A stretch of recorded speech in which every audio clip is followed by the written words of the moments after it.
তো hello' friends, মোৰ channel success আছামলৈ আপোনালোকক পুনৰবাৰ স্বাগতম জনাইছোঁ। তো বহুতে ভাল খবৰ, স্বাস্থ্য বিভাগত পুনৰ 2720টা পদ মুকলি কৰিছে। তো ইয়াতে ভালেকেইটা গ্ৰেড 4ৰ পদ মুকলি কৰিছে আৰু লগতে গ্ৰেড 3 পদো আছে। তো ভিডিঅ'টোত সকলোখিনি আলোচনা কৰিম, তো আপোনালোকে ভিডিঅ'টো শেষলৈকে চাই থাকিব।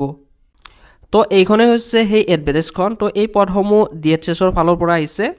তো ইয়াতে আপোনালোকৰ কিছুমান গ্ৰেড 3 টেকনিকেল পোষ্ট মুকলি হৈছে। তো ইয়াতে চাব পাৰে আপোনালোকে ANM, তাৰপিছত ডাকৰুম এটেণ্ডেণ্ট, ড্ৰাইভাৰ, তো এনেকুৱা ধৰণে পদখিনি আপোনালোকৰ ভগাই দিয়া আছে কেটেগৰী ৱাইজ। আৰু টোটেল পদ মুকলি হৈছে 907টা। তো এইখিনি হৈছে আপোনালোকৰ টেকনিকেল পোষ্ট গ্ৰেড 3। আৰু নেক্সট পোষ্ট ইয়াতে আপোনালোকে চাব পাৰে নন টেকনিকেল পদ মুকলি হৈছে গ্ৰেড 3ৰ। তো ইয়াতে আপোনালোকৰ টোটেল পদ 621টা পদ মুকলি হৈছে আৰু কেটেগৰী ৱাইজ পোষ্টখিনি ভগাই দিয়া আছে। আৰু ক'ত কিমান পদ মুকলি হৈছে এইখিনি আপোনালোকে চাই ল'ব ভিডিঅ'টো ৰখাই, কাৰণ গোটেইখিনি ক'ব লগা হ'লে ভিডিঅ'টো যথেষ্টখিনি দীঘলীয়া হ'ব। আৰু ইয়াতে আপোনালোকৰ কোৱালিফিকেশ্যনখিনি দিয়া আছে, এইখিনিত আপোনালোকে চাই ল'ব, মানে কোনকেইটা পোষ্টত কি কি কোৱালিফিকেশ্যন লাগে। আৰু নেক্সট আপোনালোকৰ ইয়াতে গ্ৰেড 4 কিছুমান পদ মুকলি হৈছে।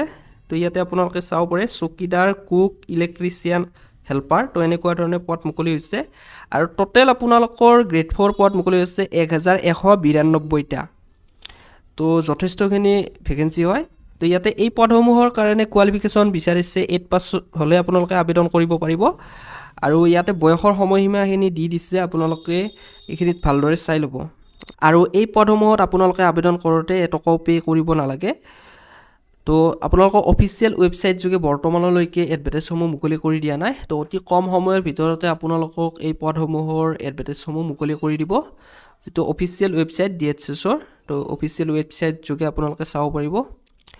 তো ভিডিঅ'টো এইখিনিয়ে আছিল। তো যদিহে ভিডিঅ'টো ভাল লাগিছে তেনেহ'লে ভিডিঅ'টো লাইক কৰিব, শ্বেয়াৰ কৰিব আৰু লগতে চেনেলটো ছাবস্ক্ৰাইব কৰিব একেবাৰেই নাপাহৰিব। আজিলৈ মানে জয় আই অসম।